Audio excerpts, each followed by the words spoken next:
संतोष competitive circle से मैं संतोष यादव आपका स्वागत करता हूं। आज अपन स्टार्ट करेंगे केमिस्ट्री की आज पहली क्लास होगी और आपका जो आने वाला एग्जाम है एनटीपीसी का हो या ग्रुप डी का हो या और कोई भी एग्जाम जिसमें जनरल साइंस पूछी जाएगी उसके लिए ये जो क्लास होगी काफ़ी उपयोगी साबित होगी आपके लिए, ठीक है। और मैं कोशिश करूंगा पूरी कंप्लीट केमिस्ट्री यानी जनरल जो साइंस है जिसके तहत केमिस्ट्री पूछी जाती है किसी भी कॉम्पिटेटिव एग्जाम में मैं पूरी कवर करवाऊंगा, ठीक है। तो आज पहली क्लास है, बहुत ही बेसिक बहुत ही शानदार तरीके से अपन पढ़ेंगे, ठीक है। तो आप एक बार इस क्लास को जरूर देखें, पूरा देखें और देखें किस तरीके से बहुत ही सिंपल भाषा में मैं आपको एक्सप्लेन करूंगा। तो आज पहली क्लास होगी और लगभग पूरी केमिस्ट्री आपको चैनल पे मिलेगी, ठीक है। तो आज अपन बात करते हैं, सबसे पहले अपन बात करते हैं केमिस्ट्री की। तो देखो केमिस्ट्री के तहत अपन पढ़ते क्या है, तो सबसे पहले उस पर चर्चा करेंगे। देखो केमिस्ट्री की अगर अपन बात करें तो केमिस्ट्री रसायन विज्ञान की वह शाखा है जिसके तहत रसायन विज्ञान की वह शाखा है जिसके तहत अपन स्टडी किसकी करते हैं, पदार्थ की। अब पदार्थ में क्या पढ़ते हैं, देखो रसायन विज्ञान की वह शाखा है जिसके तहत पदार्थ के, देखो अगर अपन बात करें तो पदार्थ के गुण, संगठन, संरचना, क्रिया प्रतिक्रिया,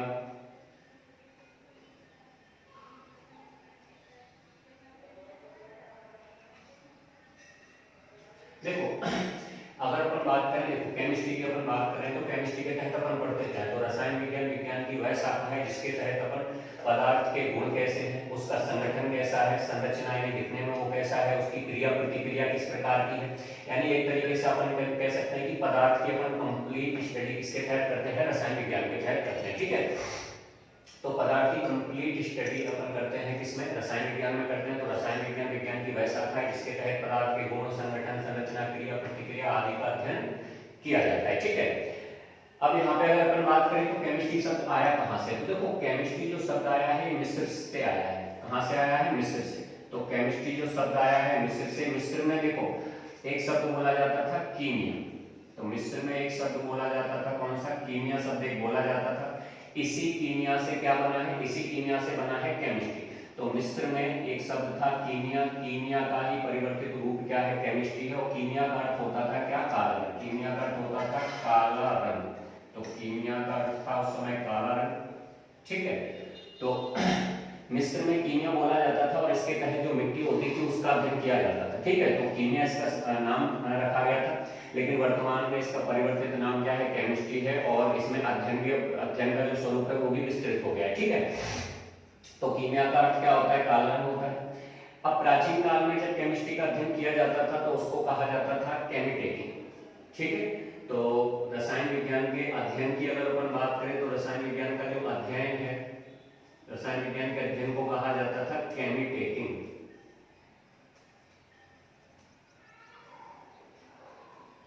केमिटेकिंग कहा जाता था रसायन विज्ञान के अध्ययन को, ठीक है।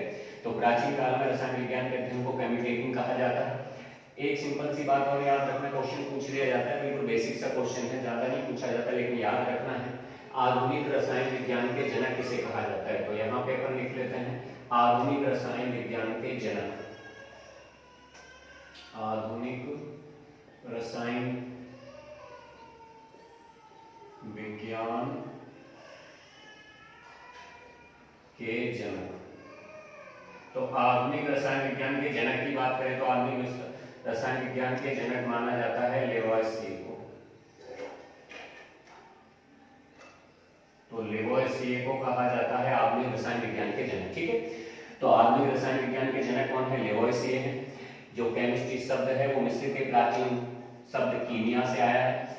प्राचीन काल में केमिस्ट्री के अध्ययन को केमिटेकिंग कहा जाता था। केमिस्ट्री में हम पढ़ते क्या है, केमिस्ट्री के तहत अपन स्टडी करते हैं, अध्ययन करते हैं किसका, पदार्थ का गुण क्या है, संगठन क्या है, संरचना क्या है, क्रिया प्रतिक्रिया क्या है, ठीक है। तो अब इसका स्क्रीनशॉट ले लें, उसके बाद अपन आगे चर्चा करते हैं, ठीक है। तो केमिस्ट्री के तहत अपन पदार्थ पढ़ते हैं, तो पहले पदार्थ के बारे में जानते हैं, पदार्थ होता क्या है, ठीक है। तो इसका स्क्रीनशॉट कर लें, फिर अपन आगे चर्चा करते हैं, ठीक है। तो स्क्रीनशॉट इसका ले लें, अब इसके आगे अपन चर्चा करते हैं।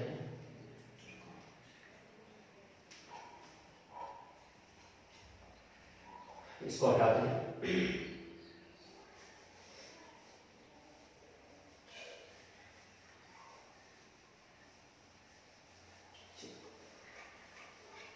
बात कर लेते हैं अपन पदार्थ की।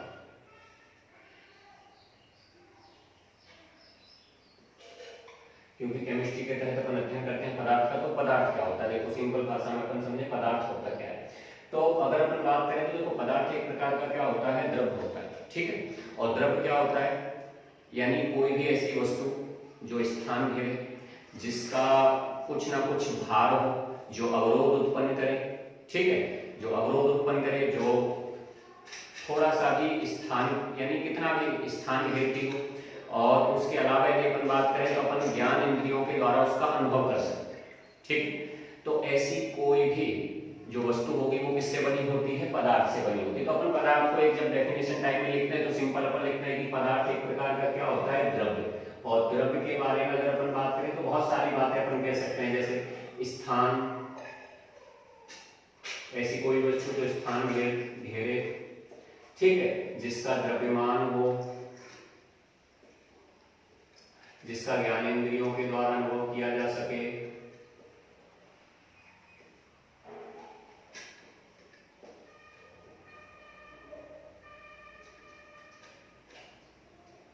जिसकी ऊर्जा में परिवर्तन किया जा सके,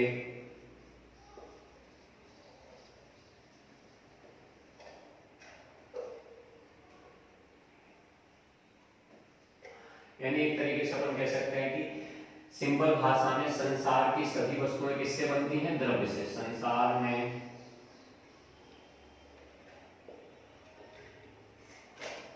सभी वस्तुएं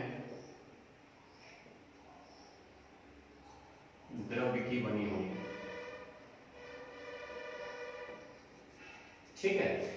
आप ये डस्टर देख रहे हो, ये भी द्रव्य का बना हुआ है, ये मार्कर ये भी द्रव्य का, ये बोर्ड है ये भी द्रव्य का बना हुआ है। संसार की सभी वस्तुएं ऑलमोस्ट किसकी बनी है, द्रव्य की बनी हुई, ठीक है।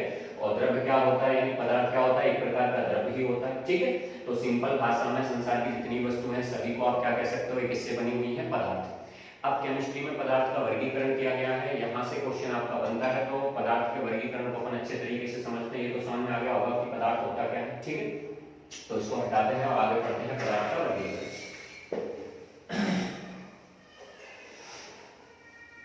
देखो पदार्थ के वर्गीकरण की चर्चा हम कर लेते हैं। पदार्थ का वर्गीकरण, पदार्थ का वर्गीकरण।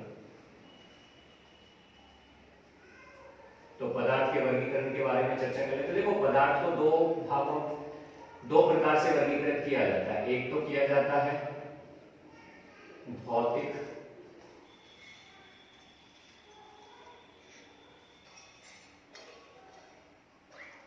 एक रासायनिक।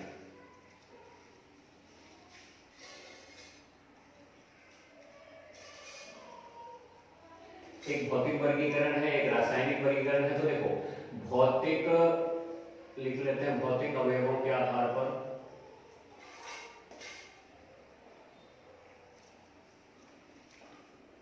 और रासायनिक संगठन के आधार पर।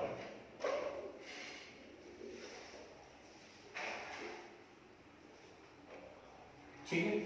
तो भौतिक अवयवों के आधार पर अगर अपन बात करें या रासायनिक संगठन के आधार पर अपन बात करें, तो देखो भौतिक अवयवों के आधार पर पदार्थ को कितने भागों में बांटा गया है, रासायनिक संगठन के आधार पर पदार्थ को कितने भागों में बांटा गया है। देखो भौतिक अवयवों के आधार की अगर अपन बात करें तो प्रमुख रूप से बांटा गया है तीन, ठोस, द्रव और गैस। ठीक है, तो ठोस हो गया, द्रव हो गया और गैस हो गया। इसके अलावा यानी अगर अपन बात करें तो दो अवस्थाएं और मानी जाती हैं पदार्थ की। यदि भौतिक अवयवों के आधार पर अगर अपन वर्गीकरण करते हैं पदार्थ का, तो देखो वैसे तो अगर अपन बात करें तो ठोस, द्रव, गैस पदार्थ कितने प्रकार का होता है, तीन अवस्थाएं मानी जाती हैं। भौतिकता के आधार पर पदार्थ की तीन अवस्थाएं, ठोस है, द्रव है, गैस। लेकिन इसके अलावा दो अवस्थाएं और है। चौथी अवस्था प्लाज्मा है, पांचवी अवस्था है बॉस आइंस्टाइन कंडेंसेट। ठीक है, तो देखो प्रमुख रूप से तीन ही अवस्थाएं होती हैं। एग्जाम में पूछा जाता है कि पदार्थ की कितनी अवस्थाएं होती है, तो ठोस, द्रव, गैस, तीन आंसर आपको टिक करना है। क्योंकि चौथी अवस्था की बात करें और पांचवी अवस्था की बात करें तो क्वेश्चन यहां से जब पूछा जाता है तो ये पूछा जाता है कि चौथी अवस्था होती कौन सी है। जब ये पूछा जाए तब आप चौथी अवस्था का नाम बताएं, पांचवी अवस्था पूछी जाए तब पांचवी अवस्था का नाम बताएं। तो पूरी जानकारी अपन पांचों अवस्थाओं के बारे में लेंगे। लेकिन जब क्वेश्चन आता है कि पदार्थ की प्रमुख रूप से कितनी अवस्थाएं हैं, क्योंकि ये क्वेश्चन नहीं आता कि या क्वेश्चन इस तरीके से आएगा कि पदार्थ की कुल कितनी अवस्थाएं, तब भी आप ऑप्शन में आपको तीन ही मिलेगा, पांच आपको देखने को नहीं मिलता एग्जाम में। ठीक है, वैसे टोटल अवस्थाएं कितनी खोजी जा चुकी हैं, 5। ठीक है। तो लेकिन आप देखोगे जब भी आपका क्वेश्चन आएगा ये, तो हमेशा आंसर आपका 3 ही आपको ऑप्शन में मिलेगा जितने एग्जामों में पूछा जाता है, क्योंकि चौथी अवस्था है, पांचवी के बारे में उसको जानकारी लेनी होगी, तो वो एक स्पेशल तरीके से क्वेश्चन को पूछेगा। ठीक, तो यहाँ पे अगर हम बात करते हैं तो भौतिक अवयवों के आधार पर पदार्थ की कितनी अवस्थाएं होती हैं और रासायनिक संगठन के आधार पर पदार्थ की कितनी अवस्थाएं होती हैं, तो एक एक से दोनों को कवर करते हैं। तो सबसे पहले हम बात करेंगे भौतिक। तो पढ़ लेते हैं, यहाँ लिख लेते हैं भौतिकता के आधार पे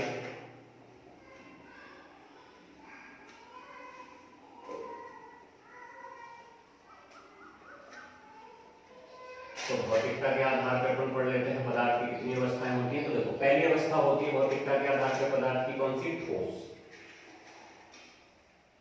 ठीक है, तो ठोस के बारे में जानकारी लेते हैं। देखो ठोस के बारे में अगर अपन जानकारी है तो देखो यहाँ पे अगर मैं बात करूं, मैं छोटे छोटे इस तरीके से एक बना लेता हूं।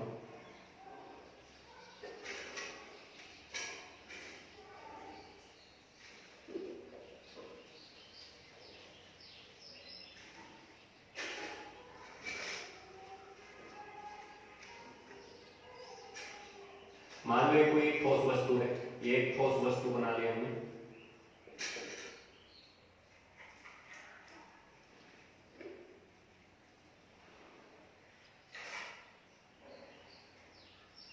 एक ठोस वस्तु यहाँ पे बना ली। देखो ठोस वस्तु के जो अणु हैं, ठोस वस्तु के जो अणु होते हैं, इनके बीच में एक बल लगता है, अंतराण्विक बल। अंतराण्विक बल।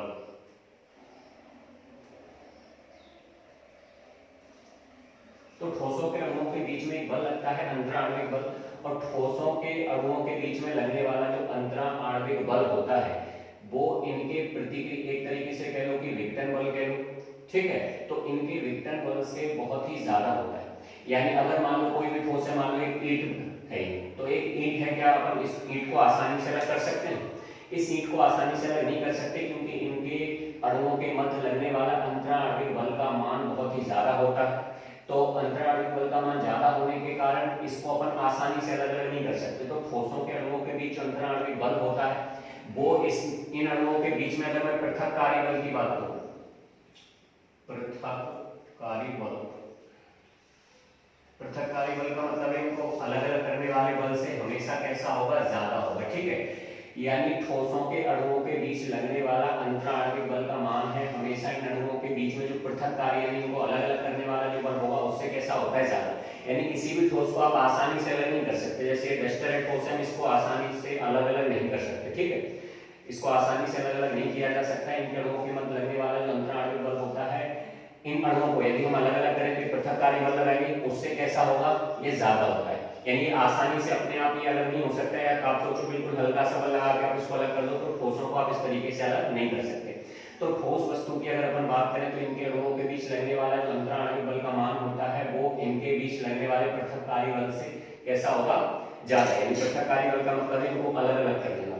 ठीक है, तो ये अपने आप अलग नहीं होंगे, आसानी से अलग नहीं होंगे। इनको अलग करने के लिए आपको अंतराण्विक बल जो होगा इससे ज्यादा बल लगाना पड़ता है। ठीक है, अब यहां से क्वेश्चन क्या पूछा जाता है, देखो क्वेश्चन यहां से आता है कि ठोस का आकार कैसा होगा और इसका आयतन कैसा होगा। आकार और आयतन के बारे में आपसे पूछा जाता है कि ठोस का जो आकार होता है वो निश्चित होता है या निश्चित, आयतन होता है वो निश्चित होता है या निश्चित। तो देखो अगर ये ईंट है तो इसको आसानी से जब अलग नहीं किया जाएगा तो इसका आकार हमेशा कैसा होगा, इसका आकार हमेशा होगा निश्चित।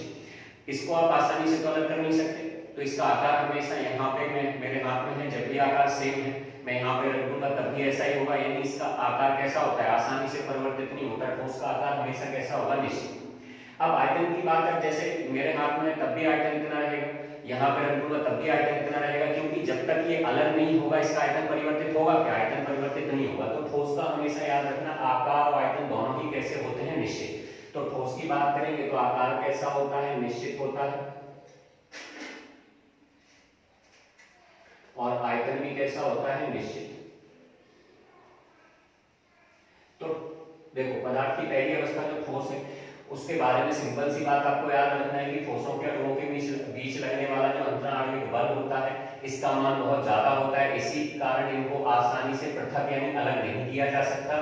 ठोस का आकार भी निश्चित होता है और इसका आयतन भी कैसा होता है, निश्चित होता है। ठीक है, तो उसके बाद अपन अगली कंडीशन पढ़ते हैं किसकी, द्रव की। तो यहीं पे सेकंड कंडीशन अपन पढ़ लेते हैं द्रव के बारे में। देखो द्रव के बारे में अपन कवर करते हैं यहाँ पे। देखो द्रव की अगर मैं बात करूं तो जो अणु होते हैं, मान लो यहाँ पे कोई द्रव बना लेते हैं अपन,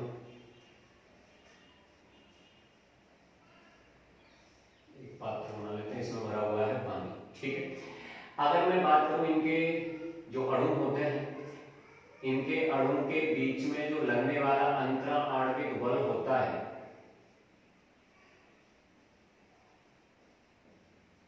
तो इनके अणुओं के बीच में लगने वाला जो अंतरा आणविक बल होता है, इसका मान ठोसों की तुलना में कम होता है। अंतरा आणविक बल का जो मान होता है ठोसों की तुलना में कम होता है। ठीक है, लेकिन फिर भी पृथककारी बल से थोड़ा सा ज्यादा होता है, यानी अगर ये अपने आप अलग नहीं होते, पृथककारी बल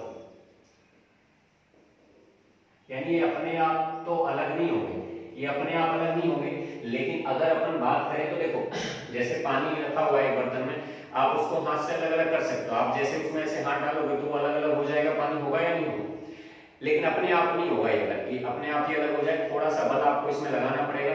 लेकिन अगर अपन बात करें ठोसों की तुलना में जो द्रव होता है उसके अणुओं के बीच लगने वाला अंतरा आणविक बल का मान कैसा होता है, क्वेश्चन पूछ लेगा कि ठोसों के अणुओं के मध्य लगने वाला अंतरा आणविक बल का मान ज्यादा होता है या द्रव के, तो ठोसों के अणुओं के बीच लगने वाले अंतरा आणविक बल का मान ज्यादा होता है किससे, द्रव से। ठीक है, तो आसानी से आप बता सकते हो।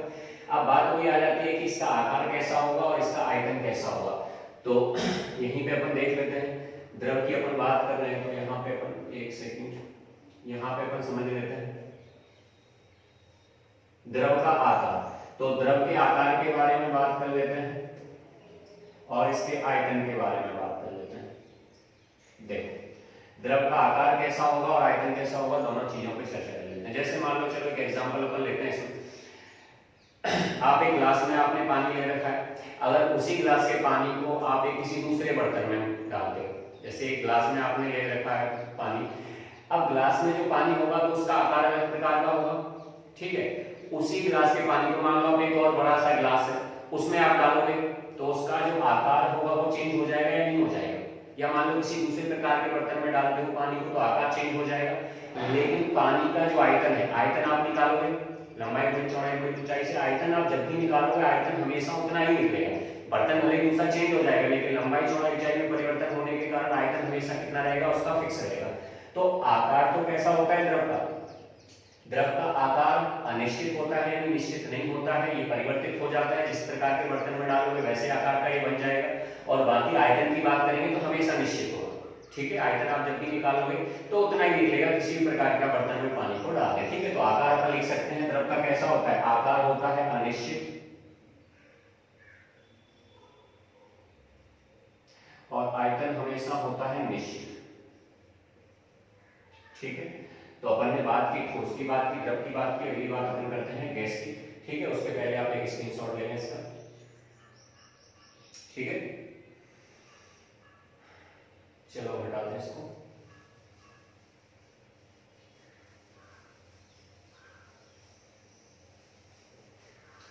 पदार्थ की तीसरी अवस्था के बारे में अपन चर्चा करते हैं। तीसरी अवस्था पदार्थ की वो है गैस।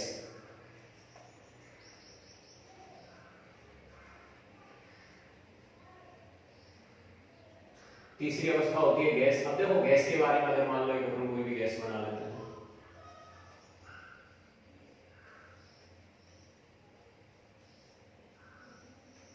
देखो गैस के जो अणु होते हैं, गैस के ये अणु हैं, तो गैस के लिए जो अणु होते हैं इनके अणुओं के बीच लगने वाला जो अंतरा आणविक बल होता है, अंतरा आणविक बल, इसका मान बहुत ही कम होता है किससे, पृथककारी बल से।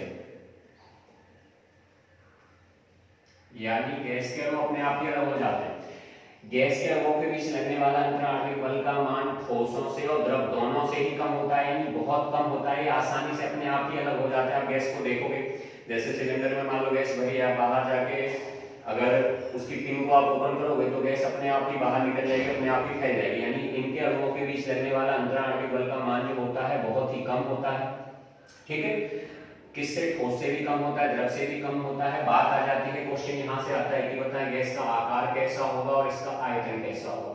इसका आकार कैसा होगा और इसका आयतन कैसा होगा। तो आकार और आयतन की बात आ जाती है, आकार बताएं और आयतन बताएं। ठीक है, तो आकार कैसा होगा, आयतन कैसा होगा।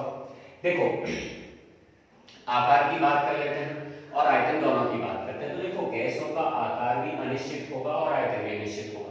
आकार की बात करेंगे तो आकार भी परिवर्तित हो जाएगा। मान लो सिलेंडर में गैस रखी है, आप कमरे में उसको छोड़ दो तो आकार उसका चेंज होगा या नहीं होगा। और आयतन की बात करेंगे, जब गैस में थी तब उसका आयतन उतना था, जैसे कमरे में छोड़ दो तो पूरे कमरे में फैल जाएगी, तो आयतन भी परिवर्तित हो जाएगा। तो आकार और आयतन सिंपल सा आप समझ सकते हो अपने से एग्जांपल, यानी अपने से दिमाग लगा के सिंपल समझ सकते हैं कि आकार और आयतन दोनों ही कैसा होगा, अनिश्चित होगा। तो अपन लिख सकते हैं इसका आकार भी कैसा होता है, अनिश्चित होता है, अनिश्चित, और आयतन भी कैसा होता है, अनिश्चित होता है। तो याद रखना, ना तो इसका आकार निश्चित होता है ना आयतन, दोनों ही कैसे होते हैं, अनिश्चित होते हैं। किसके? गैस के। और गैस के अणुओं के बीच जो लगने वाला अंतराणविक बल का मान होता है बहुत ही कम होता है, यानी ठोस से भी कम होगा, द्रव से भी कम होगा। ठीक है, तो यहाँ ये तीसरी अवस्था की पदार्थ की। तो पदार्थ की प्रमुख रूप से तीन ही अवस्थाएं होती है। ठीक है, पदार्थ की प्रमुख रूप से भौतिक अवयव के आधार पर पदार्थ की प्रमुख रूप से तीन ही अवस्थाएं होती है, लेकिन दो अवस्थाएं और खोजी गई हैं, एक 1879 में, एक 1924 में। तो उनके बारे में और जानकारी लेते हैं, क्योंकि एग्जाम में सीधा पूछ लेता है क्वेश्चन, बताया पदार्थ की चौथी अवस्था का नाम क्या है। तो तीन अवस्थाएं पढ़ ली, बात करते हैं चौथी, क्योंकि टोटल 5 अवस्थाओं को वर्तमान में यदि आज की डेट पर बात करें तो 5 अवस्थाएं खोजी जा चुकी है। ठीक है, तो चौथी अवस्था के बारे में भी पूछेगा तो जानकारी लेना तो जरूरी है। तो पढ़ लेते हैं पदार्थ की चौथी अवस्था कौन सी है। तो पदार्थ की चौथी अवस्था, ठीक है, तो चौथी अवस्था है प्लाज्मा। नाम सुना होगा प्लाज्मा, टीवी वगैरह का नाम आपने सुना होगा। ठीक है, तो पदार्थ की चौथी अवस्था कौन सी है, प्लाज्मा। तो इस अवस्था के बारे में, क्योंकि पदार्थ की चौथी अवस्था है, तो यहां से क्वेश्चन पूछेगा कि पदार्थ की चौथी अवस्था की खोज कब हुई थी। 1879 में। 1879 में किसने खोजा था? विलियम क्रूक्स ने।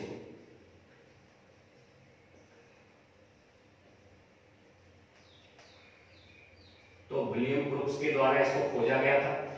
विलियम क्रूक्स ने 1879 में इसको खोजा था। एक और वैज्ञानिक का नाम आता है इरविंग लैंगम्यूलर। इरविंग लैंगम्यूलर। तो इरविंग लैंगम्यूलर की बात करें तो देखो, विलियम क्रूक्स ने प्लाज्मा की खोज की थी और इरविंग लैंगम्यूलर ने प्लाज्मा नाम दिया था। तो याद रखना, इरविंग लैंगम्यूलर ने प्लाज्मा नाम दिया था। देखो प्लाज्मा के बारे में क्वेश्चन यहां से बन सकता है कि पदार्थ की चौथी अवस्था कौन सी है। तो आप बताएंगे प्लाज्मा कब खोज हुई? 1879 में। किसने खोजा? विलियम क्रूक्स ने। प्लाज्मा नाम किसने दिया? तो इरविंग लैंगम्यूलर ने। खोजा किसने? विलियम क्रूक्स ने। ठीक है, ये क्लियर हो गया होगा। बात कर लेते हैं कि प्लाज्मा होता क्या है। देखो एक सिंपल सी बात अपन समझते हैं। यहां देखो समझना, कोई ठोस पदार्थ है, पदार्थ का अवस्था परिवर्तन की अपन बात करें, ठोस है। ठीक है, ठोस को अपन क्या करते हैं? ठोस को अपन कर लेते हैं गर्म। तो गर्म करेंगे तो क्या बनेगा? द्रव बन जाएगा। द्रव को अपन क्या कर लेते हैं? गर्म कर लेते हैं तो क्या बनेगा? गैस बन जाएगी। ठीक है, अब गैस को यदि मान लो अपन ठंडा करते हैं, गैस को यदि ठंडा करेंगे तो फिर से क्या बनेगा? गैस को अगर अपन ठंडा करते हैं तो गैस को अगर ठंडा करेंगे तो द्रव बन जाएगा। द्रव को अगर फिर से अपन ठंडा कर लेते हैं तो क्या बनेगा? द्रव को फिर से ठंडा कर लो तो ठोस बन जाएगा। एक बर्फ से एग्जांपल ले लेते हैं, बर्फ ठोस है, गर्म करेंगे तो पानी बन जाएगा। ठीक है, और गर्म करेंगे तो वाष्प बन जाएगी, इसको गैस कहेंगे अपन। गैस को ठंडा करेंगे तो फिर से वो वाष्प को फिर से ठंडा करो तो फिर से पानी बन जाएगा, पानी को फिर से ठंडा करो तो क्या बन जाएगी? वायु। लेकिन क्योंकि यहाँ पे जो गैस बन चुकी है, इस गैस को और अधिक यानी अत्यधिक टेम्परेचर पे जब गर्म किया जाता है तो देखो क्या होता है, ये जो गैस की अवस्था होती है, गैस की अवस्था को अपन क्या करेंगे? इस अवस्था में अपन और गर्म करेंगे। और जब इसको गर्म करेंगे तो गैस क्या होता है? गैस के अणुओं का हो जाता है क्या? आयनीकरण हो जाता है। आयनीकरण। आयनीकरण का मतलब है गैस के अणु आयनों में टूट जाते हैं, धन आयन और ऋण आयन में टूट जाएंगे, धन आयन और ऋण आयन में टूट जाएंगे गैस के अणु। और जो धन आयन ऋण आयन में टूटने के बाद जो गैस बनेगी यानी आयनीकरण हो जाएगा, तो आयनीकृत गैस के अणु, आयनीकृत गैस के अणुओं के द्वारा बनी गैस जो होगी वही कहलाती है क्या? प्लाज्मा। सिंपल भाषा में समझेंगे, गैस होगी, गैस को आप जब गर्म और ज्यादा गर्म करोगे तो वो धन आयन ऋण आयन में यानी आयनों में टूट जाती है, और जो आयनों में टूटी हुई जो गैस होती है उसी को क्या कहा जाता है? प्लाज्मा कहा जाता है। प्राकृतिक रूप से ये पदार्थ की अवस्था भी पाई जाती है, जैसे इसके बहुत सारे एग्जाम्पल आपने देखे होंगे, जैसे इसके एग्जाम्पल है प्लाज्मा टीवी है आपका, प्लाज्मा टीवी इसी का एग्जाम्पल है। सबसे सिंपल एग्जाम्पल आप समझेंगे तारे, क्योंकि अत्यधिक टेम्परेचर पे होती है तो तारों में जैसे आपने सूर्य की बात की है, सभी तारे किसके उदाहरण है? प्लाज्मा के उदाहरण है। ये वायुमंडल की ऊपरी सतह पे भी पाई जाती है, वायुमंडल की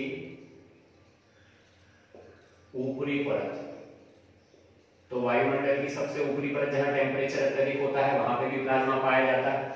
ठीक है, जो ट्यूबलाइट्स वगैरह होती हैं, ठीक है, जिनमें गैस भरी होती है और आयनीकरण के द्वारा यानी गैसों में क्या विद्युत दी जाती है, टेम्परेचर बढ़ाया जाता है जिससे गैस आयनीकृत हो जाती है, वहां पे भी किसका यूज होता है? प्लाज्मा पदार्थ की चौथी अवस्था का। ये प्राकृतिक रूप से पाई जाती है, प्लाज्मा अवस्था भी प्राकृतिक रूप से पाई जाती है। ठोस, द्रव, गैस और प्लाज्मा, ये चार अवस्थाएं ऐसी हैं, यानी अगर पदार्थ की प्राकृतिक रूप से कितनी अवस्थाएं पाई जाती हैं तो चार। ठोस पाई जाती है, द्रव आपको प्राकृतिक रूप से मिल जाएगा, गैस भी मिल जाएगी और प्लाज्मा भी मिल जाएगा। जो पांचवी अवस्था है वो प्राकृतिक रूप से पदार्थ की नहीं पाई जाती, तो ये भी अवस्था है जो प्राकृतिक रूप से पदार्थ की पाई जाती है। तो चौथी अवस्था कौन सी? प्लाज्मा। स्क्रीनशॉट लें, उसके बाद अपन समझते हैं किसके बारे में? पांचवी अवस्था के बारे में। ठीक है, स्क्रीनशॉट ले लें इस पर। ठीक है, चलो उठाते हैं इसको। देखो, अब बात करते हैं पदार्थ की पांचवी अवस्था के बारे में। तो पदार्थ की पांचवी अवस्था के बारे में जानकारी लेते हैं। पांचवी अवस्था पदार्थ की पांचवी अवस्था है बॉस आइंस्टाइन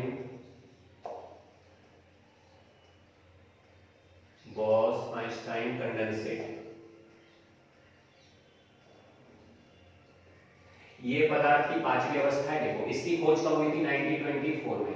1924 में पदार्थ की पांचवी अवस्था खोजी गई। किसने? भारतीय वैज्ञानिक थे सत्येंद्रनाथ बोस।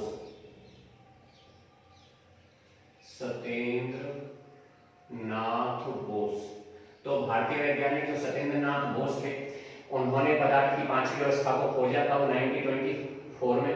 तो 1924 में सत्येंद्रनाथ बोस ने पदार्थ की पांचवी अवस्था के बारे में जानकारी दी। फिर इसका नाम बोस आइंस्टाइन कंडेंसेट क्यों है? क्योंकि देखो, कंडेंसेट का मतलब होता है संघनन। यहां अगर मैं आइंस्टाइन की बात करूं तो सत्येंद्रनाथ बोस ने 1924 में जो पांचवी अवस्था के बारे में बताया, इसको सत्यापित किया था किसने? आइंस्टीन। आइंस्टीन को आप जानते होंगे, आइंस्टीन। तो आइंस्टीन ने सत्यापित किया, इसलिए इस अवस्था का नाम रख दिया गया क्या? आइंस्टीन ने इस अवस्था को सत्यापित किया था। और संघनन, क्योंकि देखो ये प्राकृतिक रूप से नहीं पाई जाती। इस अवस्था की अगर बात करेंगे तो ये अवस्था जो होगी प्राकृतिक रूप से नहीं पाई जाती, प्राकृतिक रूप से नहीं पाई जाती।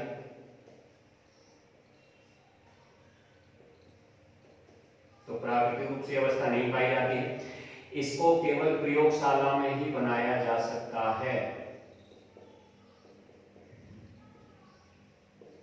केवल प्रयोगशाला में इसको बनाया जा सकता है। देखो, कंडेंसेट से मैं आपको आ गया होगा कि संघनन। देखो, जो गैस है, जैसे देखो बोसॉन्स के, इसको प्राप्त कैसे किया जाता है? बोसॉन्स जो कण होते हैं, बोसॉन्स कण, तो बोसॉन्स कण को क्या किया जाता है? परम शून्य ताप पर संघनित किया जाता है। परम शून्य ताप, संघनन का मतलब ही क्या होगा? ठंडा किया जाता है। तो परम शून्य ताप कितना होता है? 0 केल्विन ले लो, या आप कह सकते हो -273.15 डिग्री सेल्सियस। तो परम शून्य ताप पर बोसॉन्स के जो कण होते हैं, ठीक है, तो बोसॉन्स जो कण होते हैं उनको परम शून्य ताप यानी 0 केल्विन या -273.15 डिग्री सेल्सियस पर जब क्या किया जाता है? ठंडा किया जाता है। जब इनको ठंडा किया जाता है तो ये जो बोसॉन्स कण होते हैं ये अलग अलग व्यवहार ना करके बिल्कुल एक पदार्थ के जैसा, यानी ये अणुओं की तरह व्यवहार ना करके बिल्कुल एक पदार्थ की तरह व्यवहार करने लगते हैं। इसीलिए इसको एक अलग, क्योंकि ठोसों की अगर बात करें तो ठोसों के जो अणु होते हैं वो अलग अलग होते हैं, लेकिन ये पूरा एक ही अणु की तरह पूरा जो पदार्थ होता है वो कार्य करने लगता है, इसलिए इसको पांचवी अवस्था नाम दिया गया, बॉस-आइंस्टाइन कंडेंसेट। ठीक है, तो पदार्थ की पांचवी अवस्था कौन सी है? Boss-Einstein condensate. इसका स्क्रीनशॉट ले लेना, स्क्रीनशॉट ले लेना इसका अच्छे से।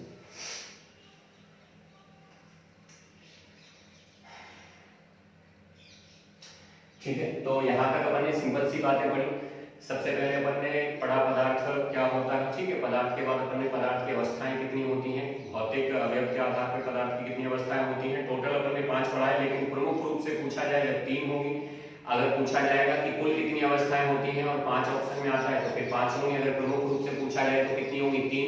क्वेश्चन पूछा जाए चौथी अवस्था तो प्लाज्मा, पांचवी अवस्था बॉस-आइंस्टाइन कंडेंसेट। पांचों के बारे में अपन ने जानकारी ले ली है, ठोस, द्रव, गैस, प्लाज्मा और बॉस-आइंस्टाइन कंडेंसेट। ठीक है, अब अपन बात करेंगे रासायनिक संगठन के आधार पर पदार्थ कितने प्रकार के होते हैं। ठीक है, तो इसको हटाते हैं हम।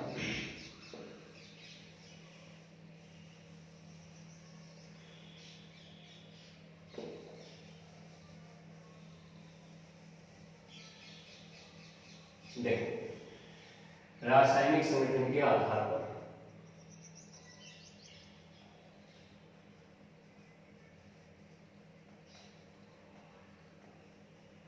रासायनिक संगठन के आधार पर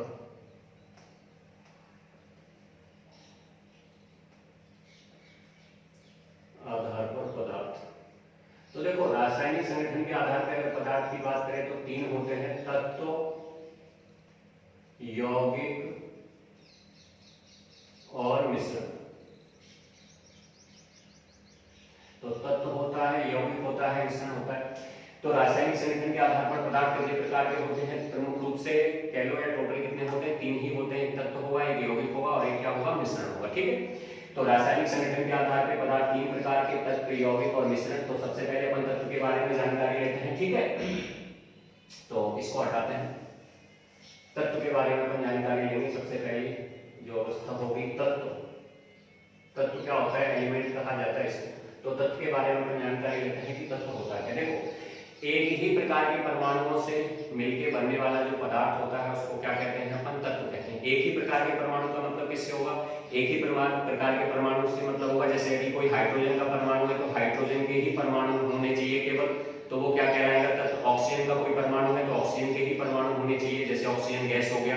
यानी एक ही प्रकार के परमाणुओं से मिलकर भी कोई भी पदार्थ बनेगा तो उसे क्या कहा जाएगा? तत्व। तो तत्व आप सिंपल कह सकते हैं कि एक ही प्रकार के परमाणुओं से मिलकर बनता है, एक ही प्रकार के परमाणुओं से मिलकर बनने वाले पदार्थ को क्या कहा जाता है? तत्व कहा जाता है। जैसे कि बात करेंगे, देखो, हाइड्रोजन की बात कर लें, ऑक्सीजन की बात कर लें, एल्यूमिनियम की बात कर लें, सिलिकॉन की बात कर लें, ठीक है, कार्बन की बात कर लें, लोहे की बात कर लें, ये सब क्या है? ये सब है आपके तत्व।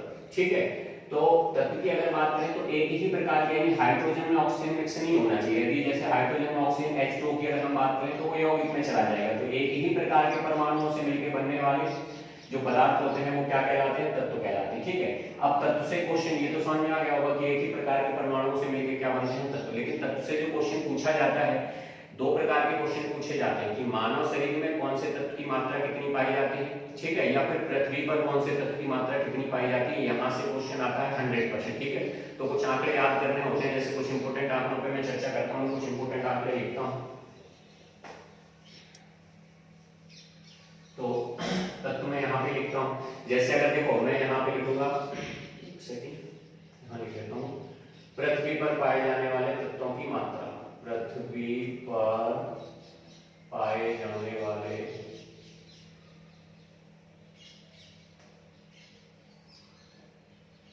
तत्वों की मात्रा, इनको आपको नोट करना पड़ेगा अच्छे से और याद भी करना पड़ेगा। ठीक है, जैसे कि देखो ऑक्सीजन की बात करेंगे, ऑक्सीजन लगभग पाई जाती है पृथ्वी पर 46%। ठीक है, जैसे अपन बात करेंगे ऑक्सीजन हो गया, सिलिकॉन हो गया, एक सेकेंड, सिलिकॉन लगभग पाया जाता है 27%।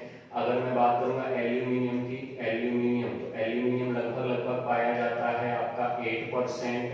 अगर मैं आयरन की बात करूंगा, आयरन लगभग पाया जाता है आपका 5%।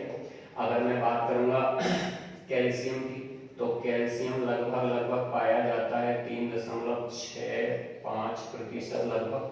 और अगर मैं बात करूंगा सोडियम की, यहाँ पे लिख लेता हूँ सोडियम, तो सोडियम लगभग पाया जाता है पृथ्वी पर 2.75% लगभग। ठीक है, अगर मैं पोटेशियम की बात करूंगा तो पोटेशियम पृथ्वी पर लगभग 2.58% पाया जाता है।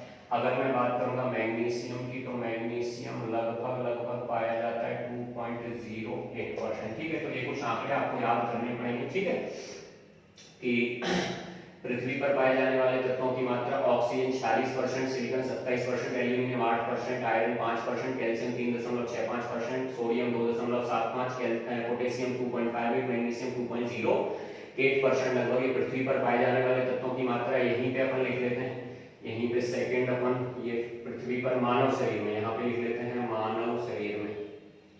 तो मानव शरीर में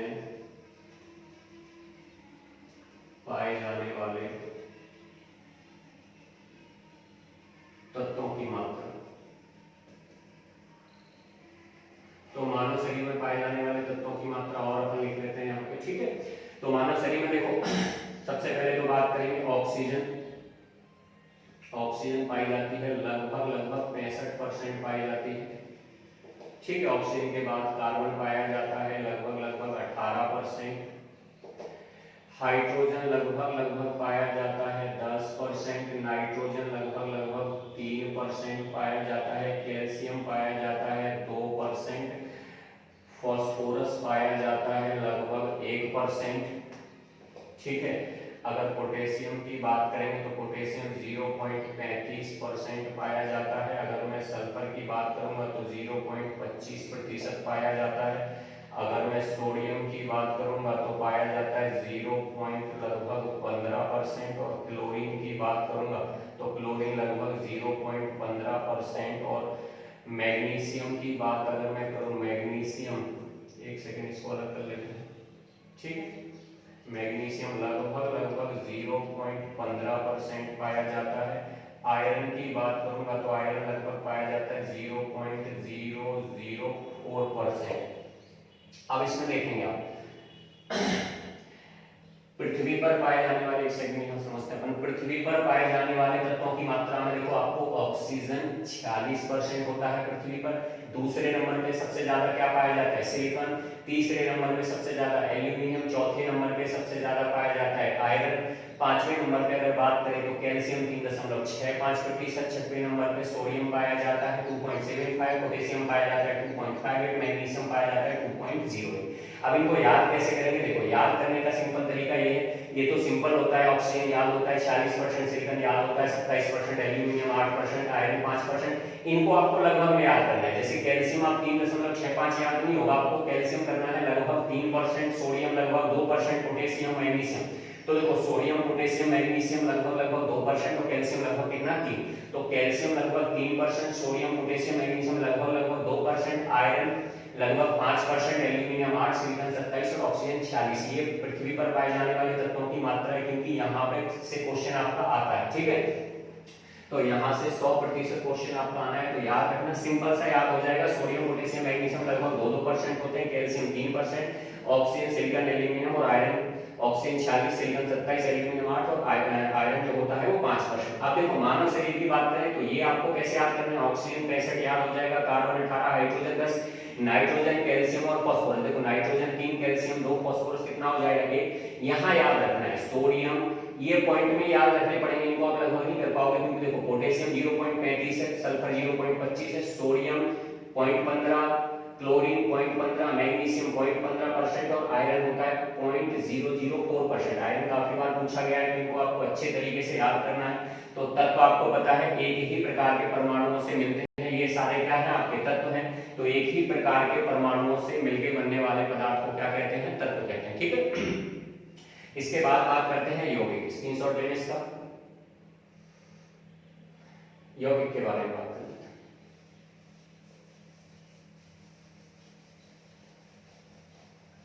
तो तत्व के बाद बात करते हैं यौगिक। तो सेकंड, रासायनिक संगठन के आधार पे सेकंड होता है पदार्थ का क्या, यौगिक, ठीक है। तो यौगिक के बारे में बात कर लेते हैं। तो देखो यौगिक क्या होता है, ये देखो एक सेकंड, अलग अलग प्रकार के परमाणु, अलग अलग प्रकार के परमाणु जब एक निश्चित मात्रा में, जब एक निश्चित मात्रा में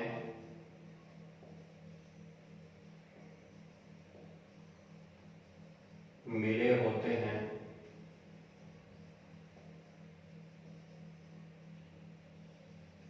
तो उसे क्या कहा जाता है, यौगिक। यानी इसमें एक ही प्रकार के परमाणु नहीं होंगे, इसमें अलग अलग प्रकार के परमाणु कितने हो सकते हैं, 2 या 2 से अधिक। तो अलग अलग प्रकार के परमाणुओं की जो संख्या होगी वो कितनी हो सकती है, 2 या 2 से अधिक।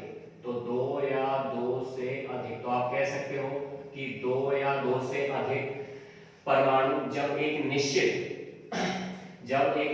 मात्रा में कह सकते हो, या एक निश्चित अनुपात में, निश्चित मात्रा को आप निश्चित अनुपात भी कह सकते हो, निश्चित मात्रा में मिले हो या फिर कैसे मिले हो, एक निश्चित अनुपात, निश्चित मात्रा होगी तो एक निश्चित अनुपात भी होगा उनका। तो निश्चित मात्रा या निश्चित अनुपात में जब 2 या 2 से अधिक प्रकार के परमाणु मिले होते हैं तो उसको यौगिक कहा जाता है। एक सिंपल सा एग्जांपल मैं देता हूं आपको, H2O का, यानी H2O आप लोग पता होगा जल, ठीक है। तो H2O में देखो हाइड्रोजन की अगर मैं बात करूं, हाइड्रोजन के कितने परमाणु हैं इसमें, हाइड्रोजन के परमाणु है 2, और ऑक्सीजन के परमाणु कितने हैं, ऑक्सीजन के परमाणु हैं 1। ऑक्सीजन के कितने परमाणु हैं, यहाँ पे 1 है, और हाइड्रोजन के कितने परमाणु हैं, यहाँ पे 2। तो एक निश्चित अनुपात में अलग अलग प्रकार के परमाणु मिले हैं, इसलिए H2O यानी जल को क्या कहा जाता है, जल एक यौगिक होता है। लेकिन देखो यहाँ एक क्वेश्चन पूछा जाता है, हाइड्रोजन और ऑक्सीजन का अनुपात, यानी परमाणुओं का अनुपात तो 2:1 है। लेकिन अगर क्वेश्चन यहाँ से पूछा जाए कि हाइड्रोजन यानी पानी में, H2O में यानी जल में हाइड्रोजन और ऑक्सीजन के भार का अनुपात क्या होता है, तो इनके देखो भार का अनुपात की बात करें तो याद रखना 1:8 होता है। भार का अनुपात कितना होता है, 1:8। और याद रखना जैसे ये पूरा टोटल क्या है, H2O है, यानी क्या है, जल है। तो जल के अगर मैं बात करूं, यहाँ पे एक सिंपल सी बात और पूछ ली जाती है, उस पर चर्चा कर लेते हैं। जल के देखो भौतिक और रासायनिक गुण, यानी भौतिक और रासायनिक गुण। तो जल के भौतिक और रासायनिक जो गुण होते हैं, याद रखना इसके जल के भौतिक गुण हो चाहे रासायनिक गुण, हाइड्रोजन और ऑक्सीजन दोनों से ही कैसे होते हैं, भिन्न होते हैं, यानी अलग होते हैं, ठीक है। याद रखना क्वेश्चन पूछ लेता है यहाँ से कि बताए जल में हाइड्रोजन होता है, जल में ऑक्सीजन होता है, तो जल के भौतिक और रासायनिक गुण हाइड्रोजन और ऑक्सीजन में से किससे मिलते हैं, किसी से नहीं मिलते, दोनों से ही अलग होते हैं। तो भौतिक और रासायनिक गुण जो जल के होते हैं वो भिन्न होते हैं किससे, हाइड्रोजन और ऑक्सीजन से। तो यौगिक क्या होता है, 2 या 2 से अधिक प्रकार के जब परमाणु निश्चित अनुपात में मिले होते हैं तो उसको क्या कहा जाता है, यौगिक। और याद रखना क्वेश्चन पूछा जाता है यौगिक हमेशा क्या होगा, क्योंकि यदि 2 या 2 से अधिक प्रकार के परमाणु एक निश्चित अनुपात में मिलेंगे तो जो पदार्थ बनता है वो कैसा होता है, शुद्ध। तो यौगिक एक शुद्ध पदार्थ होता है। यौगिक कैसा होता है, शुद्ध पदार्थ।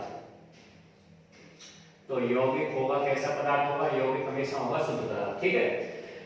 अब पदार्थ की तीसरी अवस्था के बारे में अपन जानकारी लेते हैं रासायनिक संगठन के आधार पर, ठीक है। तो इसको हटा लेते हैं अपन पढ़ते हैं रासायनिक संगठन के आधार पर पदार्थ की तीसरी अवस्था कौन सी होती है। तो तीसरी अवस्था होगी कौन सी, तत्व, यौगिक, और तीसरी कौन सी है, मिश्रण। तो अपन पढ़ लेते हैं यहाँ पे मिश्रण के बारे में, ठीक है। तो मिश्रण के बारे में जानकारी लेते हैं। तो देखो सिंपल सी है, 2 या 2 से अधिक प्रकार के, देखो 2 या 2 से अधिक प्रकार के चाहे परमाणु हो, चाहे 2 या 2 से अधिक प्रकार के तत्व हो, चाहे 2 या 2 से अधिक प्रकार के क्या हो, यौगिक, कैसे मिले हो, एक दो या दो से अधिक प्रकार के परमाणु हो, चाहे तत्व हो, चाहे क्या हो, आपके यौगिक हो, एक अनिश्चित अनुपात में, यानी अनुपात कैसा हो, निश्चित, एक अनिश्चित अनुपात में मिले हो। एक अनिश्चित अनुपात में जब मिलते हैं दो या दो से अधिक प्रकार के परमाणु, तत्व या यौगिक, कुछ भी हो, एक निश्चित अनुपात में ना मिले हो, तो वो फिर क्या कहलाता है, एक अनिश्चित अनुपात में जब ये मिलते हैं तो मिश्रण कहलाता है। मिश्रण के बहुत सारे उदाहरण आपको देखने को मिल जाएंगे, जैसे मान लो अपन पानी है, पानी में अपन चीनी है, निश्चित कोई अनुपात नहीं होता, अपन ने चीनी ली पानी में डाल दी, या दूध में चीनी अपन ने डाल दी, या हवा में जो धूल के कण है, ये सब किसके उदाहरण है, ये सब उदाहरण होंगे मिश्रण के होंगे। जैसे अपन पानी में चीनी का मिश्रण कह सकते हैं, पानी में चीनी का मिश्रण,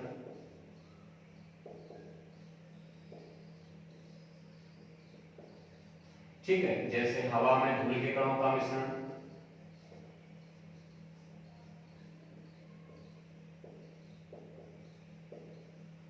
तो इनका कोई निश्चित अनुपात नहीं होता, बहुत सारे उदाहरण आपको देखने को मिल जाएंगे, ये कभी भी निश्चित अनुपात में नहीं मिले होते हैं, ठीक है। तो ये तीसरा क्या था, मिश्रण। लेकिन देखो अब मिश्रण के प्रकार होते हैं, सामांगी मिश्रण होता है, समांगी मिश्रण होता है। तो अगली क्लास में अपन मिश्रण को कंप्लीट करेंगे, क्योंकि मिश्रण यहाँ से टॉपिक थोड़ा लॉन्ग होगा, क्योंकि मिश्रण के यहाँ प्रकार के बारे में जानेंगे। मिश्रण दो प्रकार का होता है, एक सामांगी मिश्रण होता है, एक विषमांगी मिश्रण होता है, ठीक है। फिर मिश्रण को पृथक यानी मिश्रण को अलग अलग कैसे किया जा सकता है, क्योंकि देखो मिश्रण क्या होता है, एक अशुद्ध पदार्थ होता है, कैसा होता है, यौगिक शुद्ध होता है, ये कैसा है, अशुद्ध पदार्थ होता है, और इसको अलग करने की कुछ विधियां होती है। तो मिश्रण को पृथक यानी अलग करने की कुछ विधियां हैं, वो भी आपको पढ़नी पड़ेगी, ठीक है। तो आज की क्लास में यहीं तक अपन समाप्त करते हैं, अगली क्लास में यही मिश्रण से अपन शुरुआत करेंगे और आगे बढ़ेंगे, ठीक है। मिलते हैं अगली क्लास में, धन्यवाद।